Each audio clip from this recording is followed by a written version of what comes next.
దక్షిణాది రాష్ట్రాల్లో ప్రధాని నరేంద్ర మోదీ పర్యటన కొనసాగుతోంది. ఇవాళ తెలంగాణలో ప్రధాని రెండో రోజు పర్యటిస్తున్నారు.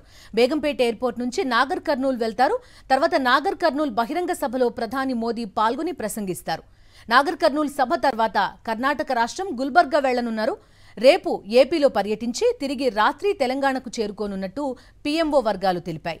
ఈ నెల 18న జగిత్యాల జిల్లాలో పర్యటించి అక్కడ బహిరంగ సభలో పాల్గొంటారు.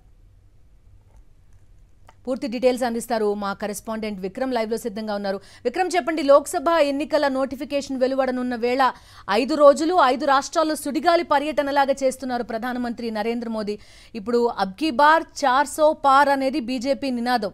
దానికి సౌత్ ని కూడా కొంత టార్గెట్ చేసుకున్నట్టుగా కనబడుతుంది. తెలంగాణ, కర్ణాటక ప్రధానంగా ఎంతో కొంత సీట్లు వచ్చే రాష్ట్రాలు బీజేపీకి. ఎలాంటి అప్డేట్స్ ఉన్నాయి మీ దగ్గర ప్రధాని పర్యటనకు సంబంధించి?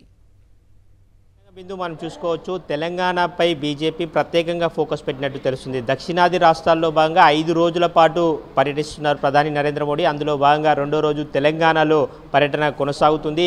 రాజ్భవన్ నుంచి ఇప్పుడే బయలుదేరారు. బేగంపేట ఎయిర్పోర్ట్ నుంచి నేరుగా నాగర్ కర్నూల్ చేరుకుంటారు. నాగర్ కర్నూల్ బహిరంగ సభలో మాట్లాడబోతున్నారు. గత 10 ఏళ్ల కాలంలో తెలంగాణకు కేంద్రం నుంచి ఎటువంటి నిధులు కేటాయించాము అన్న దానిపై ప్రధాని వివరించే అవకాశం ఉంది. రాజకీయంగా కూడా ఏం మాట్లాడతారు అన్నది కొంత ఆసక్తికరంగా మారింది. ఒకవైపు కవిత అరెస్టుకు సంబంధించి పార్టీ శ్రేణులను ఎటువంటి స్టేట్మెంట్స్ ఇవ్వొద్దని చెప్పి ఆదేశాలు ఇవ్వడం జరిగింది. కవిత అరెస్టు జరిగింది. ఈ నేపథ్యంలో లిక్కర్ స్కామ్ గురించి ఏమైనా మాట్లాడతారా అన్నది కూడా కొంత ఆసక్తికరంగా మారిందని చెప్పుకోవచ్చు. అదేవిధంగా మనం చూసుకోవచ్చు, మొత్తం 17 పార్లమెంటు స్థానాలకు సంబంధించి ఇప్పటికే 15 పార్లమెంటు స్థానాలకు అభ్యర్థులను ప్రకటించారు. కొంత ప్రచారంలో దూకుడుగా ముందుకు వెళ్తున్నారు. కార్యకర్తల్లో ఒక జోష్ పెంచే ప్రయత్నం అయితే బీజేపీ చేస్తున్నట్లు స్పష్టంగా అర్థమవుతుంది.